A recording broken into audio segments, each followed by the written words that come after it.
football game just went final in Santa Clara. The Rams and the 49ers. 49ers, a preseason Super Bowl favorite, had an 11% chance to even reach the postseason going into tonight, and it's not getting any better. Let's show you what happened at the Niners' home stadium. It's been a struggle. There's been so many injuries for this great San Francisco team, and maybe it's come to a head. Debo drops that ball.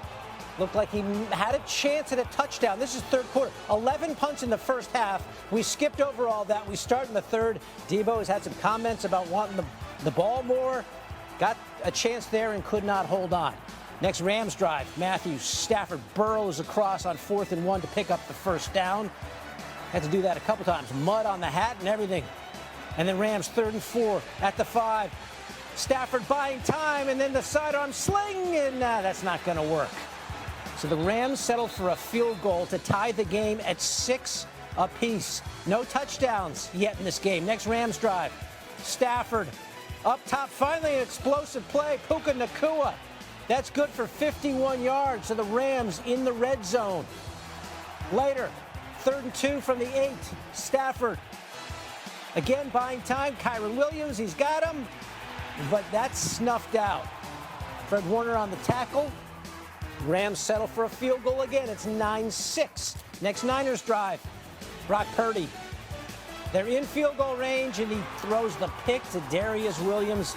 Looks like Williams himself was running the route for Juwan Jennings. Costly turnover, 9th pick of the year for Brock Purdy. A little bit later, Stafford slings it to his tight end, Parkinson. So that's a huge first down there. Then on a 3rd and 6. They give to Williams.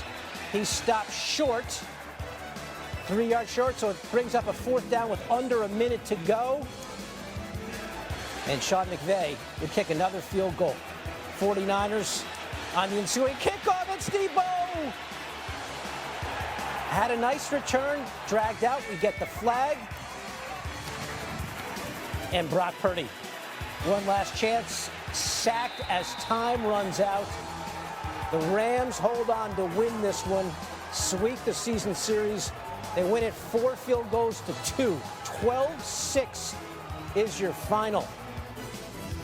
Take a look at this. The most wins in one-score games. It's the Rams tied for second now.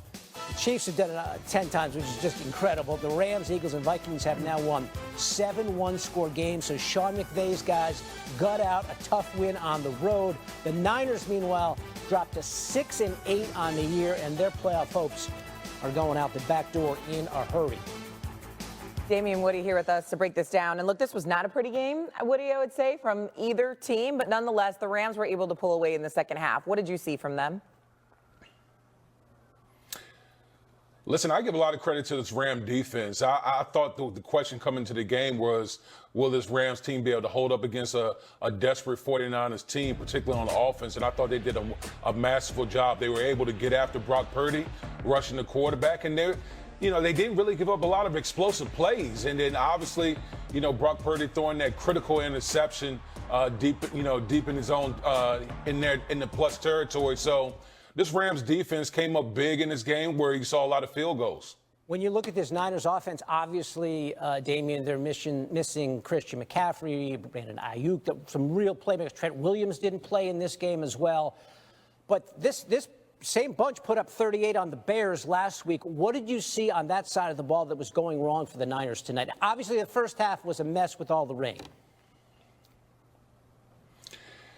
Yeah, listen, when you talk about Kyle Shanahan offense, first and foremost, he wants to be able to run the football because off the running game, he can do so much off of that. They were not able to run the football at all. And, you listed all the players. I could make the case that Trent Williams is the most important player on offense, and his absence has sorely missed his physicality, particularly in the run game. And when you're not able to run the ball, you're also not able to protect the quarterback. And you saw the Rams defense. They got after Brock Purdy.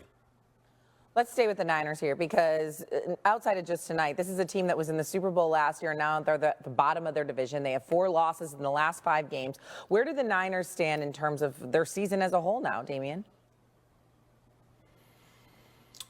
I think their season's on life support, to be honest with you. It's going to be a tough job to make it to the postseason.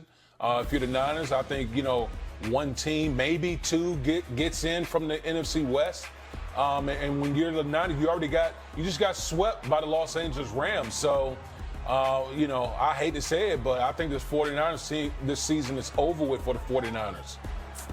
There'll be some big questions this offseason as well. How much do you pay Brock Purdy in some sort of an extension? They've been basically getting by with his rookie contract to this point.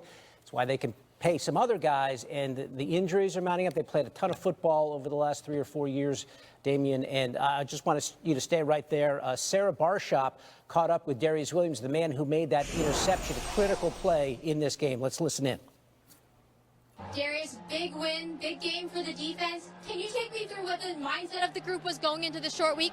Yeah, absolutely. First of all, I got to give glory to God. I've been praying. I feel like he's been answering, but yeah, so our big emphasis, these Thursday night games, they come quick, so it's all about effort, it's all about energy. We know these guys, we've been playing them for the last however many years, so it's all about energy and effort. We came and brought it today.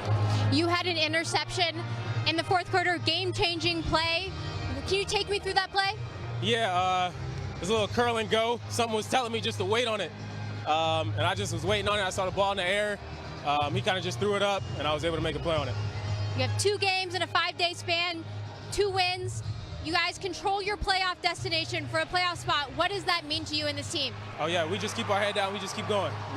It's the next person, next team. We just keep our head down. We just keep rolling. Thank you. Yeah. All right, Darius Williams there talking about that. By the way, I've just been told the Niners have less than a 1% chance to make the postseason this year. Let's go over to the Rams, because they do have a real good chance. They've won 7 of their last 9, Damien. When you look at this team with their running back, quarterback, wide receivers, and the way they played on defense tonight, what are you seeing out of this crew, a team that beat the Buffalo Bills last week? This team is scary. I don't think a lot of these NFC teams want the Rams to get into the postseason. Because if Matthew Stafford is on a heater, he's one of the toughest, one of the best quarterbacks that we have in our game. And what we're seeing from the Los Angeles Rams, first and foremost, they're healthy. For a good portion of the season, a lot of their key guys were out. Puka Nacua, Cooper Kupp, they had a lot of injuries along the offensive line. And so now all these guys are back. They get, they're healthy at the right time. They're playing pretty well at the right time. And their defense is coming along. So this Rams team is a very interesting team, and again, if they get into the postseason, they could be a sneaker. They could be a sneaker in there. Yeah, they win different ways. They won a track meet against the Bills, 44-42, and this one they just slogged through, didn't score. First game in the NFL all season where no touchdowns were scored. How about that? And they win it 12-6 on 4 field goals. Wasn't pretty. Thank you, Damien. We appreciate it.